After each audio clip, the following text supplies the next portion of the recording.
첫 시간 주님께 안녕하세요. 대강교회 오후 목사입니다. 8월 30일 화요일입니다. 오늘 하나님께서 우리에게 주신 말씀은 미가 7장 1절에서 6절입니다. 재앙이로다 나여 나는 여름 과일을 딴 후와 포도를 거둔 후 같아서 먹을 포도송이가 없으며 내 마음에 사모하는 처음 익은 무화과가 없도다. 경건한 자가 세상에서 끊어졌고 정직한 자가 사람들 가운데 없도다. 무리가 다 피를 흘리려고 매복하며 각기 그물로 형제를 잡으려 하고 두 손으로 악을 부지런히 행하는도다. 그 지도자와 재판관은 뇌물을 구하며 권세자는 자기 마음의 욕심을 말하며 그들이 서로 결합하니 그들의 가장 선한 자라도 가시 같고 가장 정직한 자라도 찔레 울타리보다 더하도다. 그들의 파수꾼들의 날 곧 그들 가운데에 형벌의 날이 임하였으니 이제는 그들이 요란하리로다. 너희는 이웃을 믿지 말며 친구를 의지하지 말며 내 품에 누운 여인에게라도 내 입의 문을 지킬지어다. 아들이 아버지를 멸시하며 딸이 어머니를 대적하며 며느리가 시어머니를 대적하리니 사람의 원수가 곧 자기 집안 사람이리로다. 아멘. 소돔과 고모라가 멸망할 때에 의인 10명이 없어서 망합니다. 의인이 없는 세상, 하나님의 심판이 임하는 세상이죠.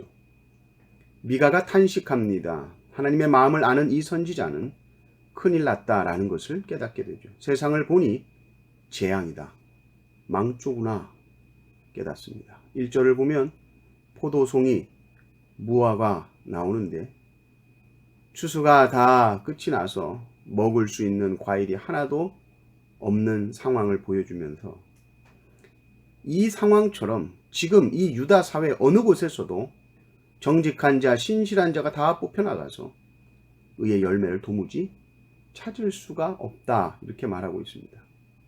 2절을 보십시오. 경건한 자가 세상에서 끊어졌고 정직한 자가 사람들 가운데 없도다. 우리가 다 피를 흘리려고 매복하며 각기 그물로 형제를 잡으려 하고 이렇게 나옵니다. 서로가 서로를 매복하여 기다리며 강탈하는 강도의 모습을 묘사하고 있습니다.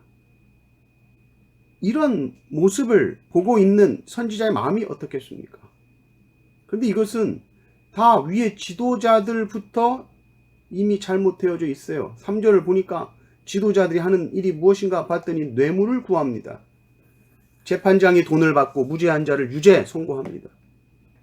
권세자들이 자기 마음의 욕심을 말을 해요. 얼마나 노골적입니까? 이 부끄러운 것을, 자기 마음속에 있는 욕심을 그냥 드러내서 말하고 나 이런 게 필요하다. 이거 되겠냐? 그럼 나도 너한테 이렇게 해줄게. 서로 결탁한다. 결합한다.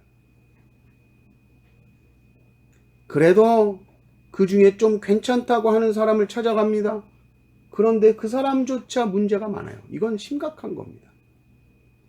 자정 능력을 상실했다는 말이죠.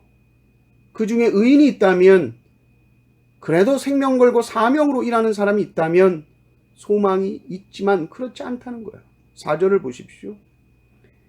그들의 가장 선한 자라도 가시 같고 가장 정직한 자라도 찔레 울타리보다 더하도다. 그들의 파수꾼들의 날 곧 그들 가운데에 형벌의 날이 임하였으니 이제는 그들이 요란하리로다 이렇게 나옵니다. 제일 선한 사람이라고 해서 가봤는데 가시예요. 막 찔리고 왔어요. 가장 정직한 사람이라고 해서 만나봤는데 찔레 울타리보다 더합니다. 찔리고 상처만 받고 돌아오게 되는 것이죠. 법이 있어도 이 법이 약자를 보호하고 울타리가 되어주는 법이 아니라 이 법을 연구하고 공부 많이 해서 강한 자들에 의해 이 법이 왜곡되고 오히려 이 법이 착취 수단이 되어버리는 것이죠. 5절, 6절을 보면 이 인간관계에서 가장 가까운 이웃관계, 또 더 가까운 가정 안에서의 관계가 파괴가 됩니다. 이웃이 서로 믿지를 못합니다. 5절을 보면 너희는 이웃을 믿지 말며 친구를 의지하지 말며 내 품에 누운 여인에게라도 내 입의 문을 지킬지어다. 관계가 파괴되어 버리니까 서로 속입니다, 속습니다, 의심합니다, 오해합니다. 정죄의 눈, 판단의 눈으로 바라보게 되니까 어느 누구에게도 속내를 털어놓을 사람이 없는 거예요. 너 입의 문을 지키라고 그러잖아요. 이거 얼마나 힘든 관계입니까? 6절을 보십시오. 심지어 가정 안에서도 문제가 있죠. 아들이 아버지를 멸시하며 딸이 어머니를 대적하며 며느리가 시어머니를 대적하리니 사람의 원수가 곧 자기의 집안 사람이리로다. 인간 관계의 근원인 이 가정 관계가 파괴된 모습입니다. 이 말은 한 사람도 믿을 수 없는 상황이라는 거죠. 다른 사람이 아니라 자기 집안 사람이 원수다. 그러면 무슨 소망이 있겠습니까? 아들이 아버지, 딸이 어머니와 며느리가 시어머니와 대적을 합니다.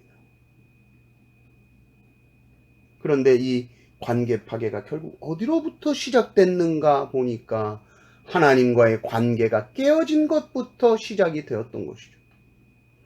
태초에 인간이 타락해서 서로 정죄하고 서로 네가 잘했네 잘못했네 어쩌고 저쩌고 할 때 그것은 곧 하나님의 말씀에 불순종하고 선악을 알게 하는 나무의 과실 그 열매를 따먹고 불순종하고 하나님의 관계가 깨어지자 일어난 일들이 인간관계 파괴입니다.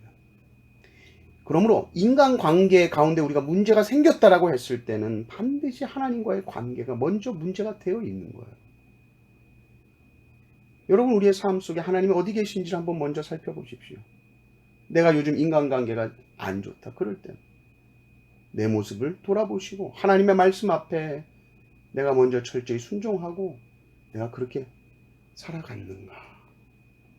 먼저 우리가 우리의 자신의 모습을 하나님의 말씀에 비추어 봐서 살펴보고 하나님의 진노하심과 심판 앞에 겸허히 무릎 꿇고 그 진노가 나에게 임한다 할지라도 그 속에서 여전히 하나님의 긍휼과 자비와 은혜를 잠잠히 기다리며 무릎 꿇고 나갈 때 반드시 하나님 관계가 회복될 줄 믿습니다. 우리는 모든 것의 근원이 우리의 생명의 근원이 하나님께 있기 때문에 하늘이 열려야 삽니다.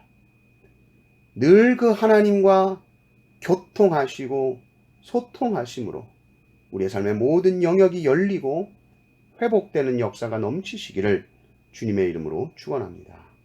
아멘.